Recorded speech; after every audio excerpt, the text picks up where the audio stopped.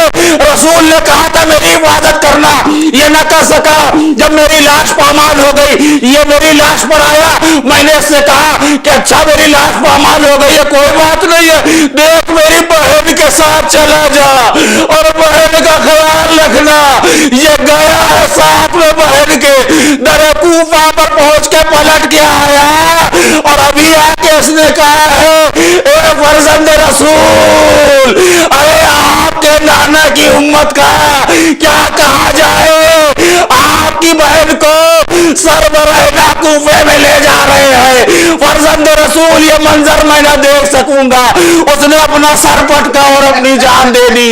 ارے جب جانور کی کیفیت یہ ہے، سید سجاد سے پوچھئے پوپی اماں کے سر پر چادر نہ ہو، بہنوں کے سر پر چادر نہ ہو، داخلہ کوفہ ہے، سروں کو قریب لاؤ اور اس کے بعد ایک شور ہو اور کہا جائے کہ یہ باغیوں کا استغفر اللہ قافلہ ہے، دیکھو اس میں زینب ہے، ان میں کلثوم ہے اور یہ رباب ہے اور یہ سکینہ ہے، ذرا کلیجہ سید سجاد کا، ارے کیا کہنا آپ کے صبر کا مولا۔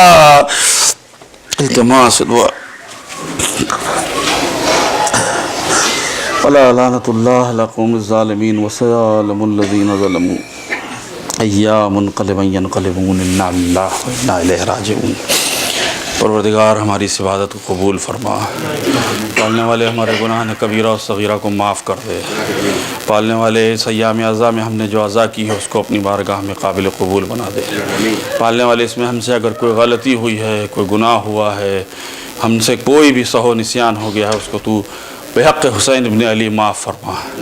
پالنے والے ان ایام میں تجھ سے دعا کی جاتی ہے تو فوراً سن لیتا ہے، تمام مومنین کی جو حاجات ہیں ان کو سن لے، ہم سب کو زیارت مظلوم کربلا کا شرف عطا فرما، ہم سب کو قبر امیر المومنین اور امام حسین علیہ السلام اور تمام ائمہ کی قبروں تک پہنچا دے، پالنے والے شہزادی کے روضے کی حفاظت فرما، جناب سکینہ اور رقیہ کے روضے کی حفاظت فرما، دشمنان دین کو نیست و نابود کر دے، پرچم حق کو سر بلند کر دے، حضرت کے ظہور میں تعجیل فرما، ہم کو ان کے اعوان و انصار میں شمار فرما، ہماری نئی نسلوں کو بھی یہی توفیق عطا فرما۔